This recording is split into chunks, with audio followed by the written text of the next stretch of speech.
তো বন্ধুরা, আমরা আজকে অনেকে ফলো করেছেন কি 8টা থেকে 9টার দিকে এই টাইমের মধ্যে ফেসবুকে একটা সিজন এক্সপায়ারের একটা মানে সমস্যা বা ইস্যু একটা দেখা দিয়েছিল। তো এটা তেমন কিছু না, এটা কিন্তু মাঝে মধ্যে হয়ে থাকে, মানে এটা সার্ভার প্রবলেমের জন্য হয়, বিশেষ কিছু না। আজ কিন্তু ফেসবুক আর ইনস্টাগ্রাম দুটোই হয়েছিল, শুধুমাত্র ফেসবুক নয়, তার সঙ্গে ইনস্টাগ্রামেও এই সমস্যাটা হয়েছিল, সিজন এক্সপায়ারের সমস্যা। ইনস্টাগ্রাম চলছিল না বা ফেসবুকও চলছিল না, ঠিক আছে।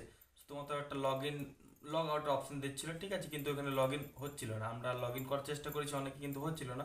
তো বিশেষ কিছু না, শুধুমাত্র এটা সার্ভার প্রবলেম ইউটিউবের, কিংবা বলতে পারেন মেটার সার্ভার প্রবলেম। শুধুমাত্র ফেসবুকের নয়, পুরো মেটার সার্ভার প্রবলেম এটা হয়েছিল, ঠিক আছে। সো বিশেষ কিছু না, অবশ্যই আবার কিন্তু 30 মিনিট মতো ছিল, তারপরে কিন্তু ঠিক হয়ে গেছে আবার।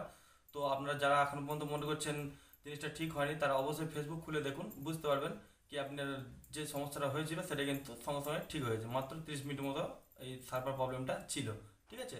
সো অত ভয়ের কিছু নেই। তো বন্ধুরা, দেখা হবে পরে কোনো ভিডিওতে। তো এর জন্য থ্যাংক ইউ, টাটা, ধন্যবাদ।